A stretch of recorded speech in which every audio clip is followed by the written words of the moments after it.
Hi, everyone. This is Tuesday, May 30th at the League of Women Voters Salt Lake Summit-Wasatch Unit meeting. And we have a really good program today. Norma Wills and Dan Zalles and Chris Cherniak. So Norma, why don't you take it off, start it off and tell anything about your role in the league and whatever you have to tell us. Okay, well, I'm Norma Wills. I'm presently the Director for Natural Resources for the League. I will be stepping down as of July 1st, and Lori Jones will be taking over.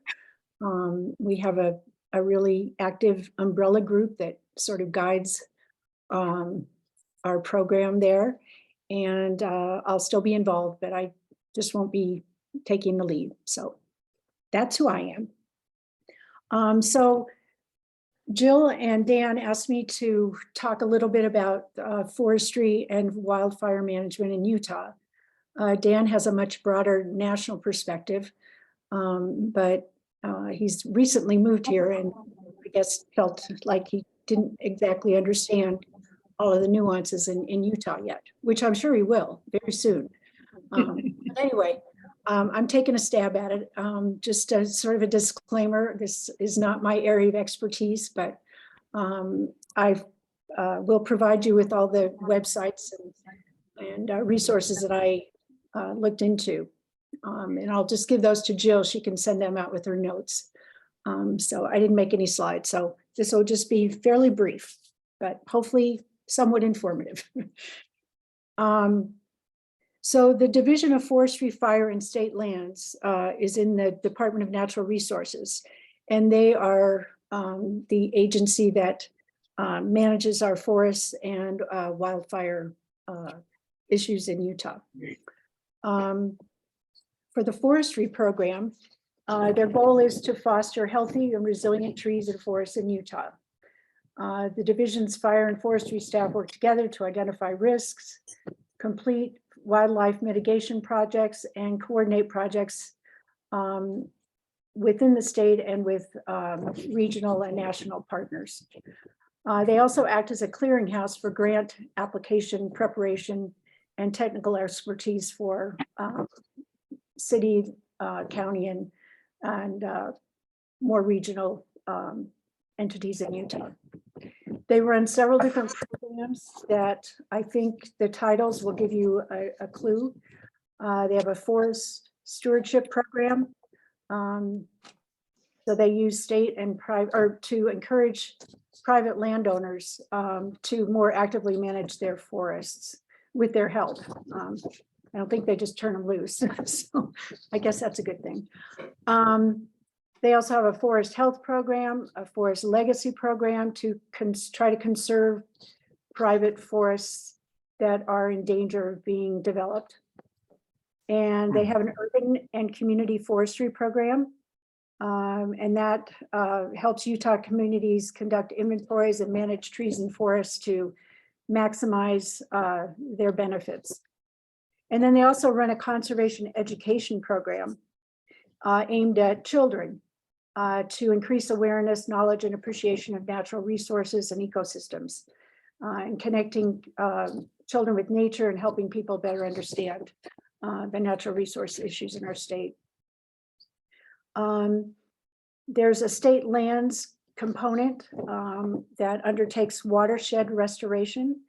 So after wildfires occur, erosion and landslide can occur on the scarred land. So they try to mitigate those effects by removing debris, especially from water sources, and reforesting the land to prevent erosion, further erosion and landslides. They also have a very important shared stewardship program that coordinates projects between Utah and the U.S. Forest Service. The other important thing that they do is they run education programs to educate the public on the risks and dangers of wildfires and offer solutions for people that need to do things. So now I'm just going to talk a little bit about wildfires in Utah. So 50% of wildfires in Utah are human caused. 64% of Utah's land is managed by federal agencies like the BLM, the National Park Service, and the U.S. Forest Service. So fighting wildfires requires coordination and cooperation amongst city, county, state, regional, and federal entities. So it sounds like it's pretty involved. Depending on the scope of the wildfire, you can, have your local fire department handle it up to, the federal government coming in and helping out. So it sounds like a nightmare to coordinate all that, but hopefully they do it well. Utah itself is divided into 6 areas for wildlife management. And there's 6 area managers, and each county has its own fire warden. And obviously they coordinate efforts. The state supports the Lone Peak Conservation Center in Draper, and they have access to more firefighters that might be needed to fight a bigger fire, and also access to heavier equipment that might be necessary. And then there's the National Interagency Fire Center, and that's in Boise, Idaho. And it serves the Great Basin geographic area, and that includes Utah. So I say all of these things, all of these entities have to coordinate and plan together to fight wildfires. So the Forestry, Fire and State Lands implemented a program called Fire Sense that they've tried to educate the public again about how wildfires start, your responsibilities, and what you can do to mitigate conditions. And it's been very successful. In 2022, there were 963 wildfires that burned 25,000 acres. And that was fewer than 457 human-caused fires in 2020. So it's made an impact. The other thing that should be mentioned, though, is that the weather conditions are much more favorable in 2022. So there weren't as many opportunities for wildfires. So wildfires in the wild, this is my favorite acronym, the Wildlife Urban Interface, or the WUI, and that's the areas that threaten homes and human life, are the most expensive to fight. And the division is worried that a catastrophic fire such as that occurred in Boulder, Colorado, could easily happen here. So they're really, really focused on mitigating risks in the WUI. Last August, Jamie Barnes, who is the director of the Division of Forestry, Fire, and State Lands, had some recommendations for the legislature. And her recommendations were better land use planning to reduce wildfire risks, expand programs to educate the public about risk reduction, preparedness, establishment of fire breaks around buildings and homes, and prescribe burns as necessary. Another interesting thing that came up was that she urged the adoption of the 2021 WUI code, and that's a building code that could specify using more fire-resistant materials and address egress issues. So there's concern, especially about Big Cottonwood Canyon, that only has one road in and out. So if there's a wildfire, somewhere in Big Cottonwood Canyon, people that are above the fire could have real difficulties. So that's another important issue. She asked for more funding for the division to attract and train staff and undertake more fire preparedness. They got 45 million one-time funding and 10 million ongoing funding in 2023. And they got 2 million for prevention activities and grants to local fire departments. So they've developed a fires program strategic plan in 2022. And as a local of a local interest is a lot of communities are part of the Wasatch Front Fire Adapted Communities Coalition. And these are, they sponsor community projects to remove debris and clear defensible spaces, and encourage participation with youth groups, residents, city and county fire departments, and the Utah Forestry, Fire and State Lands Division. So that's what I have. I'll let Dan take it over for a much more, I say, a broader perspective, and probably a lot more information. Just a second, Norma, do you Yeah. think that Utah has done a good job of educating residents? I think they're doing a reasonable job. I mean, if you look at the number, of human caused wildfires, that's been It went really down. Mhm. went down quite a bit. But I say that could be partially due to, sort of weather considerations as well. But I think they are actually doing a pretty good job, and they're committed to doing a whole lot more. Yeah, this new money will give them a something. Right, and they do give out grants and help the local entities. So I think the take home is that the local entities should be the driving force, but they can get a whole lot of support from the state division. Okay, sounds good. Okay, Dan, would you tell us about yourself, and then whatever you'd like to tell us? Sure. Would you like, I also have some slides. Can I share my screen? You can anytime. Mhm. Well, let me do that, then I'll tell you who I am, and I'll, let's see. Let's see, share. Do you see these? It says the first slide here. Yes, I do. Okay, great. All right, well, excuse me. Well, I just moved here to Utah. I live in Olympus Cove up in Mill Creek. Love it here. I'm a great nature lover, and I am from Bay Area, California. I lived there for many decades. Before that, I was from the East Coast, Rochester, New York. My background is as an environmental educator. I did a lot of nonprofit research and development in education, mainly for high school students on science topics, mainly in the environment and climate change. And then I retired, and now I've gotten very involved with the league. And I somehow ended up becoming the leader of a team, a national league team on forests and wildfires. Started as a California team, and then it became national. And we meet once a month, and I encourage any of you, if you're interested, to sign up with that and just attend some of the meetings and discussions.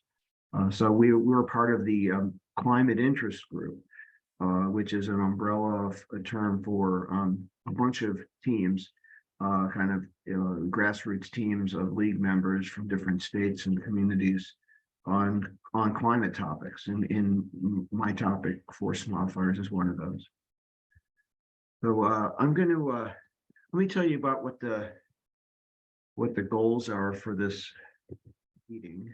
And I'm going to Dan, yeah. let me interrupt. But you said that what could we sign up for? Oh yeah, you can, I have my email address at the end. You can sign up to become a member of the committee of the Forest and Wildfires team for the national, that the National League operates. It's one of the teams of the Climate Interest Group, which is an umbrella group of teams devoted to climate topics that have members from different states. Right. Okay. So there's one on electrification, there's one on climate action plans, there's one on food, soils, and agriculture, and then my committee or team is on forests and wildfires. And by signing up, we would just get information, or are we doing something? By signing up, you just get on the mailing list, so that and you can attend where I send out Zooms for for the next meeting. And we tend to meet like on one of the last Fridays of each month, and for an hour. We also have a website, so you don't have to become a member of the committee to use the materials on the website. And I'm going to explain. Well, I'm going to have a link to the website later in the presentation. Great. Great. So what I want to do in this presentation is, the topic of forests and wildfires is a controversial one. And what I want to do is unpack the controversy surrounding how we should handle forests and wildfires. And then to help you build critical thinking about forest and wildfire projects in your area so that you can exercise oversight. And this, I think it's great that that Norma, did such a great job explaining kind of the local situation so that we now can apply some of these broad principles to looking critically at those local conditions and local situations with the agencies here in Utah. Let's talk about the forest critical value in the age of climate change. So forest preservation and the resulting carbon sequestration is as critical to mitigating climate change as is carbon emissions. We've got to, they're free, they exist, they take in carbon. We don't want carbon in the atmosphere. Yet the US is the biggest logger of forests in the world and the biggest emitter of CO2 from it. Brazil is actually third, and we always criticize Brazil for being so bad with their rainforest. Well, we're actually bigger loggers here. And technologies for less wasteful wood products and wood substitutes exist. So, which gives us some choices in terms of handling our wood needs and our forests. Now, you don't have to take it from me. This is what scientists say about the value of trees in mitigating climate change. And I'm not going to go read through these each of these bullets, except to say that there's a lot of scientific research about how critical forests are for sequestering carbon, and that anything that I present here is also on our website. And I'm also going to post these slides on our website for the team, so that if you want to read these in more detail, you'll be able to link to them from the website. But this is this is about how older trees and forests store and sequester tremendous amounts of carbon. What's happening at the national level right now is that there is a comment period occurring for the U.S. Forest Service and the Bureau of Land Management to use to inform its current goal of creating rules for protection of old growth and mature forests. Right, so that the comment period is going on, individuals can contribute in organizations, and then that comment period is going to end in about, I guess, 25 days or so, and then they are actually going to create these rules. So it's a very important time. President Biden had already declared that we need to protect old growth and mature forests. He did that in his Earth Day presentation this past year as a resolution. But there are thorny wildfire and forest issues. The wildfires are scary, but they are part of nature. It's like hurricanes and tornadoes. Most wildfires are started by people on private lands. As Norma was explaining about Utah, most are quickly put out, but a very small percentage become catastrophic. So we need to ask, this gets at some of the critical thinking I was talking about. How different are current fire regimes from those in recent decades? And then how different are they from those in earlier decades or in centuries? Some say, oh, it's so terrible now, and you read in the media but then others say, well, really, they're not so bad now compared to how they were 30, 40 years ago, before that massive fire suppression was a policy of the Forest Service and the Bureau of Land Management and other agencies. And how much should we be tinkering with forests or leaving them alone for the sake of public safety or for the sake of the forest's health? And how can we differentiate good and bad forest engineering projects, otherwise known as active management of forests? So I'm going to talk about just break down 3 different fire starting practices. Norma mentioned prescribed fire. Well, that's the intentional application of fire to land for wildlife management goals, including the prevention of high-intensity wildland fires. Prescribed natural fire, however, is when they manage unplanned ignition. So if there's like if there's a fire that's started by lightning out in the wildlands, and they're worried about it reaching communities, maybe they kind of try to steer the fire in certain direction by actually starting creating fire conditions so it'll go one way, not another way. That's an example of managing an unplanned ignition. Then there's cultural burning, and that's often confused with prescribed fire, but the result might be very similar, but those are by Native American indigenous tribes who use cultural burning to achieve cultural goals or objectives. And there's controversy around how much of that occurred, before, when the indigenous pretty much controlled North America, how much burning that was going on, cultural burning was going on, or not. There's different opinions and perspectives and research on that. So now I want to quote like a position that the League of Women Voters took, the National League, on rulemaking, the rulemaking I mentioned earlier. I'm just going to read you the important points here: that conserving mature and old growth forests on Forest Service and Bureau of Land Management land offers one of the most straightforward and cost-effective ways to protect existing carbon stores while allowing those forests and trees to continue to pull vast amounts of carbon from the atmosphere. An essential climate strategy that scientists recognize must be implemented alongside cutting greenhouse gas emissions. Several scientific studies demonstrate that logging generates as much and likely more climate pollution than forest fires, while also degrading drinking watersheds and essential wildlife habitat. We recommend that you define old growth and mature forest to include all stands and trees 80 years or older. Right, so this is the League's position in the letter they wrote to the two secretaries of the two agencies I referred to.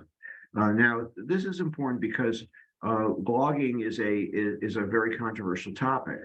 Some advocate logging that you need to log in order to help trees. You need to cut some down because there are too many of them, so you need to cut them. That's very controversial, especially now that we have climate change going on, and we need to protect forests as much as we can. And whether that logging is going to actually have any good result for protecting people from wildfires. So I'm going to talk about. This slide is a lot here, but I wanted to present. Lay it out like this because there really are two predominating forest and wildfire ideologies. I mean, I call them ideologies because they're really strongly committed positions.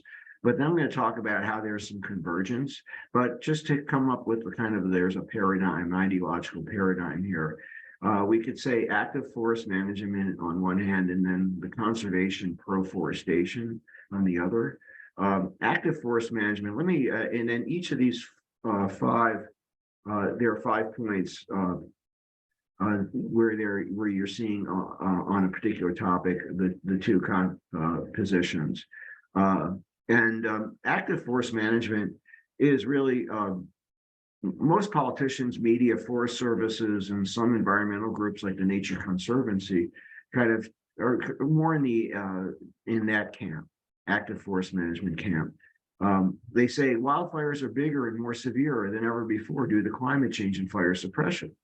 But then the conservation pro-forestation camp, which would include conservation groups like the John Muir Institute, 200 scientists that wrote letters to President Biden and the agency's Pacific Northwest Forest Climate Alliance, and some environmental groups like the Sierra Club advocate this position. And pro-forestation, by the way, is the practice of growing additional existing forests as intact ecosystems by setting aside new preserves and things like that, new wilderness areas, which I believe is something that's being considered now for the mountain up in Mill Creek Canyon, Grandeur Peak area.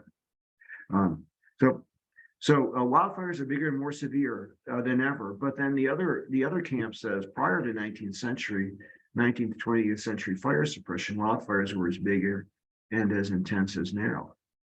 And then the active forest management people say that today's forests are overgrown, full of fuels that need to be reduced to sustain them and to mitigate dangers to WUI communities. On the other hand, the other camp says today's forests are not overgrown, and if they catch on fire, that's good for their health, even in drought conditions. High intensity fires are needed as lower intensity as much as are needed as lower intensity ones. Fuel reduction policies result in logging practices that often make fires more threatening to communities, reduce carbon sequestration for tree removals and failed monocultural tree plantation efforts, and emit far more carbon than do natural fires via biofuel production. Now, the active forest management camp says prescribe burns, including indigenous cultural burns, lessen wildfire risks, both in wildland areas and in the WUI. And the other camp says prescribe burns with their preliminary thinnings emit 3 times more carbon into the atmosphere than wildfires alone, because the duff on the forest floor burns much more than the trees that are removed and burned as part of the process. To have a deterrent effect, they must be redone every few years, and they may be appropriate in the areas adjacent to people and communities, case by case, but not in the wildlands. Indigenous burns are only worth permitting for their cultural value. And then now on timber, selling timber and wood for biofuel to companies is a worthy benefit of fuel reduction projects. That's what active forest management says. But then the other camp says selling timber is polluting and threats an essential mitigator of climate change. And lastly, the idea that the active forest management camp says you can restore forests by replanting trees. If you don't do these things, the forest may burn so severely that they will be unable to regenerate. And then the other camp says forests restore themselves naturally, even when experiencing high severity fire. Right, there's our 2 camps. But let's see how you really, when you look at camps, you have to look at the ideology, a continuum. So let's talk about some actual practices and see how these practices vary on the continuum of active management on one end and conservation and proforestation on the other.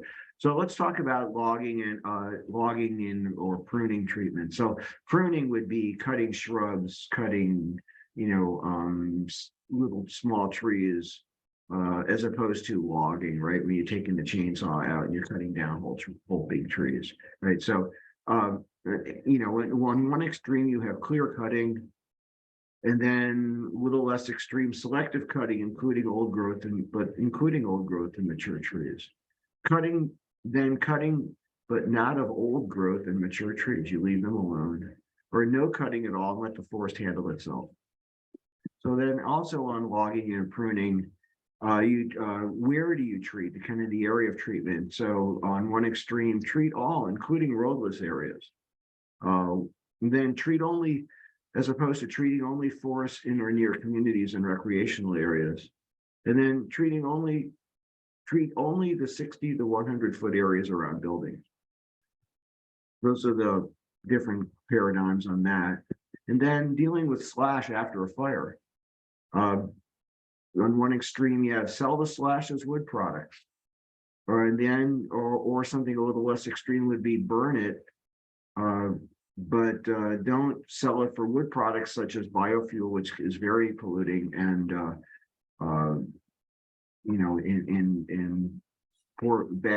is not a good idea for the environment, very polluting. And anyway, yeah, so leave it at that. But or you masticate it and leave it there. There are ways to masticate the slash that make it less flammable or more flammable. It's a matter of the details of how the mastication is done and the size of the wood that's masticated, that's left there after mastication. And then the type of species of tree as well. Or on the other hand, the proforestation conservation position at the extreme is leave it intact to moisten and support new plant and animal life. So this is a response of conservationists and proforestation advocates to Forest Service practices that Many of the current and proposed forest management actions in the United States are not consistent with climate goals, and that preserving 30 to 50% of lands for their carbon, biodiversity, and water is feasible, effective, and necessary for achieving them. And then in a nutshell, the pro-forestation position is that it should actually reduce fire risk, and that areas that are burned are generally not preventable, even with fuel removal treatments. And that the first half of the 20th century, when timber harvesting was more intensive, and fires were not actively suppressed, that burning is, compared to that, area burned today is actually less, far less today than in the first half of the 20th century, not more. And that in the past 30 years, intact forests in the Western US burned at significantly lower intensities than did managed forests. The most effective strategy is limiting development in fire-prone areas, creating and defending zones around existing development, and establishing codes for fire-resistant construction. Okay, so a low pro-forestation is a low-cost approach for immediately increasing atmospheric carbon sequestration to achieve a stable atmospheric carbon dioxide concentration that reduces fire risk. And that they advocate this approach should be mobilized across all forest types. Now, here's an example of scientists questioning each other. You might get into the weeds. If you're dealing critically on these controversies, you get into the weeds of the research papers in the journals. So here's one where the scientists in the Science magazine, there were computerized maps that were compared changes in vegetation fire severity, and they found that the size of severely burned patches expanded between 1984 and 1991, but remained stable since then. This team of conservation scientists reported in this magazine, but then another research paper by another academic group said that support for the suggestion that ecological departures associated with fire exclusion are overestimated has repeatedly failed independent validation by multiple research groups. And furthermore, do not require that the forest fuel treatments do not require justification based on historical conditions, given the no analog present and future that climate change presents. So this is quite an example. I just want to throw this out as like, if you're digging into the weeds about different scientists and how they disagree about their methodologies and things like that, who advocate different practices. But then let's talk about how things are changing. Old active management practices included clear cutting the forests and replanting them with monocultural plantations. By monocultural, I mean plantations where they just had one type of tree and they planted them in these tight rows, like in a farm, right? Basically think of it like a farm, like you got one crop where you got one set of trees. And these turned out to be extremely flammable, and they're very bad for species biodiversity. And then they would put out all fires wherever they were. There's that fire suppression that we talked about, I mentioned earlier. But then there is some positive evolution of active forest management practices. So, for example, the idea of managed landscape mosaics. So there's a sensitivity to how you need different types of landscape to support kind of a divergence, a biodiversity that would be better for maintaining the health of forests and mitigation of wildfires.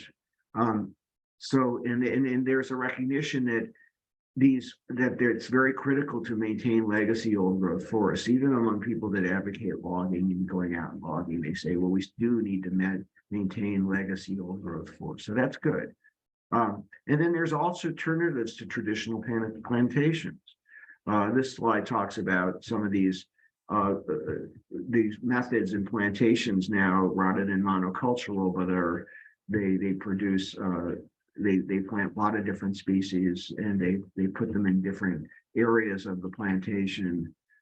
So more sensitivity to smarter practices that will actually make these forests grow back healthy and not as flammable as the old ones were. Now, I also want to say that there is a sensitivity among the forest managers now to become more sensitive to case by case differences, to understand there are different types of forests. So even when they advocate, so-called fuel treatment or logging, they say, well, maybe in some places yes, maybe some places no, and the same with prescribed fire. So I'm just going to read you the bullet, the bold-faced stuff here. That these are some examples from people who advocate active management. Coupled thinning and burning treatments will be especially helpful in dry pine oak woodlands, and dry mixed conifer forests, while restoration of more characteristic forest successional and non-forest patchworks using managed moderate and high severity wildfires will be key in cold forests. So they're differentiating between cold forests and these drier, more southern forests, these dry oak woodland and dry conifer forests. And then it is still debatable whether prescribed burning and removal of smaller diameter trees and ladder fuels will actually increase or decrease above ground carbon stores, and is likely site dependent. Here's another example. Understanding the range and variability of historical reburning would provide essential guidance of restoration targets to improve the post-wildfire resilience of regenerating landscapes. So it's kind of a sense of humility here, right? We need to understand better the range and variability of historical reburning in order to really make good policy decisions. So it's good to see some humility among some of these folks. So that's why I'm kind of coming up with these examples. And that also, and now here we go with, humility around fuel reduction treatments, which often involves logging. Fuel reduction treatments are not appropriate for all conditions of forest type. In some mesic forests, for example, some treatments may increase the risk of fire by increasing sunlight exposure to the forest floor, for example, right? So you can read more of this, as I said, I'm going to post these slides on our website. You can look at them more from yourself. But there are some points of convergence between these different camps. So I think everybody agrees, whether you advocate logging or not, for fire prevention, fire mitigation, you say to mitigate threats to communities in wildfire prone areas, you need to spend money on home hardening and 60 to 100 foot defensible spaces around property. And that's certainly something that Norma was getting at with her description of the things that are going on in Utah to educate homeowners in the WUI and other places. I happen to, being that I'm from California, I'm familiar with the Fire Safe Marin website, which is really helpful for, at least for people in Northern California, around educating them about defensible space. And I think Norma mentioned that there are some really good education resources here in Utah as well, which is nice to hear. So, and then a rule protecting, I think they agree that, and this is from the letter that the leagues put together for the secretaries, a rule protecting old growth and mature forests and trees can be readily structured to leave room for ecologically appropriate management that addresses fire and other non-commercial objectives. So you can advocate for protecting old growth and mature trees, but also believe that there are some appropriate forest management methods that need to occur, and you don't have to be totally in the camp of just leaving everything alone and let it take care of itself. That you need to look on a case-by-case basis for these things. But on the other hand, I just want to say that there's potentially some disingenuity here among the forest agencies, because the federal agencies' claims are that we are only cutting shrubbery, small trees, and brush and carefully replanting to restore the forests. And we're only doing this in areas in which people live and carry out recreation, not in roadless wildland areas. But in fact, there is a paper, and this is on our webpage, a report that highlights 12 examples of government-run logging projects that include cutting down mature and old-growth forests and trees on federal lands, eliminating vast amounts of naturally stored carbon and ongoing sequestration, and degrading biodiversity reservoirs. So even though they say this, the fact is that there are these logging projects that are described in this report that are pretty disturbing and alarming. So why is this occurring? Well, loggers and U.S. Forest Service have a longstanding business relationship. The U.S. Forest Service sells trees to logging companies, for $45 million a year, typically provides infrastructure that loggers need, like roads, et cetera. Forest Service taps public funds for subsidies to buoy their infrastructure budgets. Loggers who are contracted to clear brush or expect to be allowed to log trees too, because that's how they make money. They're not going to do it if they're going to lose money. So they take some of the old logs, they take logs and the old trees. And then studies show there's a poor monitoring of post-fire logging. Even if they say that the paperwork says, oh, we're going to be really careful with just pruning shrubs and things. Well, in fact, they are logging and nobody's really monitoring it. But there are conservation groups where they actually literally go out and they chronicle this stuff. They walk into these logging areas, these fuel reduction areas, and they see how much logging is going on. And sometimes it's pretty alarming.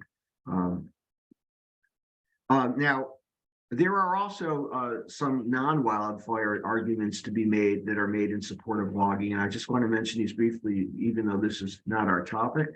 But there are, for example, there's a big logging project going on in Vermont and where there isn't a lot of fire. Fire is not a concern. They don't worry about that there much. But that there's an idea that certain endangered species need young, quote, early successional forests and do not thrive in old growth and mature ones. First of all, that has been kind of debunked. There's on our webpage, there's a webinar and are some articles that explain that's really, kind of debunks the idea that these species are threatened if they live in old growth and mature forests and they need young forests instead. And then the other argument is that we need to support wood burning biofuel practices because biofuel is a renewable energy resource. Now, the counter argument is that the climate crisis is too urgent to support cutting down trees that offer immediate carbon storage with the promise that decades later, new planted trees may offer the same amount of carbon storage as what is immediately available in the trees being cut for biofuel. So it's kind of like, that's the argument against biofuel. And plus biofuel, as I said before, is very polluting. Puts all that carbon up in the air, and as bad, if not worse, than burning fossil fuels. So what can you do? So this is what I'm going to end it with. Assess. You and all of us can assess logging projects in public lands critically on a continuum from good practice that results in mitigation of wildfire threats to people and communities to bad. What is bad? Well, bad is practices that increase the fire threat and cause the unnecessary loss of critical forest habitat. So I came up with, think of it like a set of assessment criteria. So there are 6 of them. So first, is the area targeted for logging in wildlands? Is it a roadless area? Is it used for recreation? And if so, by how many people? And how far is it from residences and communities? And how many people live in those residences and communities? What criteria are being used by the agencies to determine whether a particular tree will be removed? Is it tree circumference? And if so, is it the criterion of circumference appropriate for a particular tree species? Appropriateness here means that the circumference criterion will not be used to cut down the old growth and mature trees of that species. Not all 80-year-old trees have the same circumference. So they have to be careful when they say we're only cutting down trees with a certain circumference. Say, well, okay, what kind of tree, what kind of species is that? How big do these trees get? Right. So that's, and is the slash logging planned? What will they do with the slash? Will they masticate it in ways that reduce the flammability of the slash and then leave it there? Or will they transport it away and use it for biofuel processing? Or do they intend to burn the slash? And then is there a forest restoration plan? Are they going to plant new trees? And if so, will these plantings result in sustainable biodiversity, or will they be monocultural tree plantation, which would likely be more flammable than before logging? Do prior fires spread? Looking historically, what's the data about these areas? Did prior fires spread in the proposed logging area in directions and intensities that threaten people and communities? If not, Ask how probable will it be that the logging will prevent threats to people and communities? And is that probability high enough to justify the loss of trees that will occur from the logging project? And lastly, what other reasons are the agencies giving to justify the project? Are they arguing for early successional habitat for endangered species, for biofuel production, for jobs, or for revenue? And then lastly, it comes down to a question of values. You need to look at yourself, or we need to look at ourselves as we think about advocacy in this area, in this difficult area, and then what matters to you the most? And here are some possible answers to that question. Fighting is it most important that we to you to fighting the catastrophic accumulation of greenhouse gases in the atmosphere? What about supporting more biodiversity for the sake of humanity? What about protecting communities from risks to lives and property? What about minimizing air pollution from smoke? Or supporting biofuel for energy, or making money for local and or corporate interests, or making jobs for local communities? See, all of these are potentially important, and you have to think about what matters to you. As you gather the data and make the assessments to take the positions that you would want to take on case by case on these projects. So lastly, I just want to show the access to our webpage. This is the link, and this is the front of the webpage. And all the resources, again, including this slide presentation, will be on the page. And they are with hot links. And this is the QR code. So if you're watching this as a video and you can't link from a video, you can take a picture of the QR code and then go to the website that way. And then here's my email address if you wanted to contact me directly. Okay. Thank you. And I'll take questions. Okay, we've got. Can you close your screen, Dan? Oh yeah, sure. Yeah. Okay. Let's open it for any questions that any of you might have.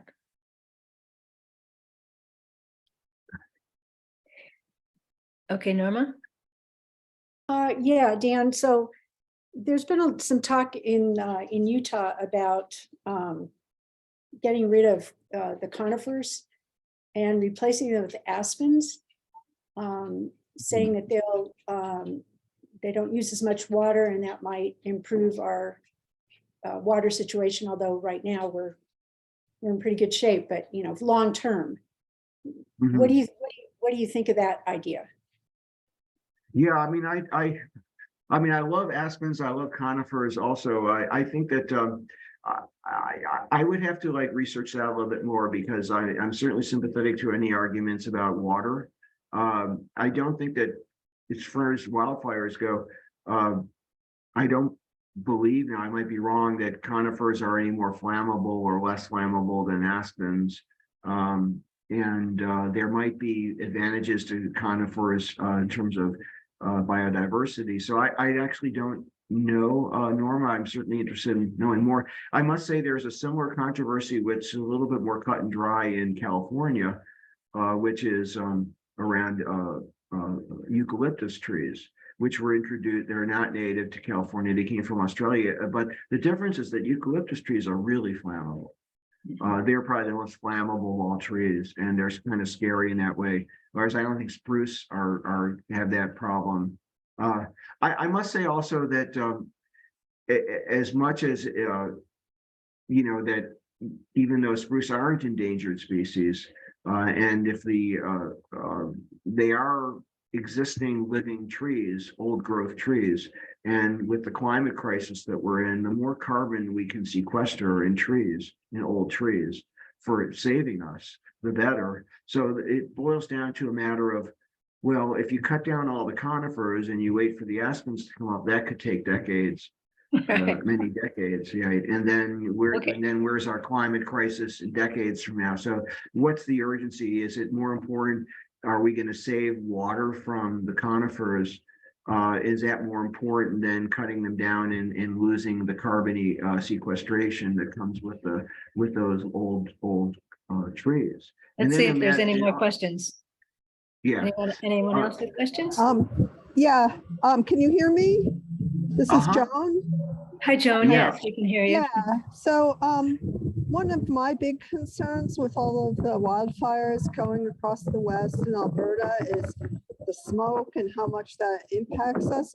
So my question would be, what's the best way to make these forests more resilient and burn less? Because I don't think we really should be having the types of fires, you know, such large fires that cause such horrible pollution over North America. Yeah, I mean, that's a very good question. And I'd like to say there's a simple answer to that question. And I don't want to sound cavalier about this. I mean, I certainly am totally intimidated by the air pollution that comes from fires. But I don't think there's a simple solution to, I would say logging, generally speaking, is bad for wildfire prevention.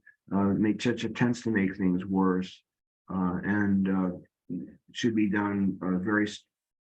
So I think that the money should be spent more on helping people, you know, deal with the smoke. You know, getting supporting and building defensible spaces. That's where the money should go, not into projects that have a very dubious, if anything, and positive and maybe even a negative impact on the proliferation of destructive fires. And also just make sure that people don't start fires. Most fires are started by people doing things like campfires or poor infrastructure, like you know, like grid infrastructure that falls to the ground and catches on fire. Yeah, but at the same time, we have to understand that fire is part of nature. When the lightning strikes in the wildlands, generally, you know, that could blow into far thousands of miles, right? And it hits us. Yeah, we know it hit us here in Utah last week, and Dan, we're gonna have to cut off our questions here. We've Okay. got four more minutes left for Chris Cherniak. Chris, can you unmute and give us your report? Sure. I'll give you summary on three quick topics: the drought conditions in the state, the flood conditions here locally in Summit-Wasatch County, and then a little update with respect to virus and vaccinations and booster shots. So first, drought conditions, no surprise. Summit and Wasatch County are no longer in a formally designated drought situation, meaning that both those counties are either out of the drought designation or, as classified just now, abnormally dry. So no longer a drought designation. And in fact, less than 15% of the entire state has a drought designation associated with it. So that's, again, you know, your mileage may vary, and that's as of today, right? That's the way the U.S. Drought Monitor sees things. Now, with respect to flooding here, you know, the melt continues, and as best as I could read, we're about 70 to 75% through our melt here, again, in the Summit County, Wasatch County area. With respect to McLeod Creek and its conditions, in the past 30 days, there was a slow increase in flow rate of the creek, and it kind of spiked around about the 25th of May. And since then, it's kind of come down, but it's still pretty high, right? And will remain high. And some of the highest days we see, again, are not necessarily warm days, but those days that have rainfall associated with it. So it's rainfall-driven melt that it really drives up some of our stream levels. So that's the flood update. All right, the last thing, Jill wanted me to share any updates with respect to the virus. Of course, it's still around. I still hear about cases, not surprising. Based on a visit to my doctor last week, I asked about booster, the next booster shot.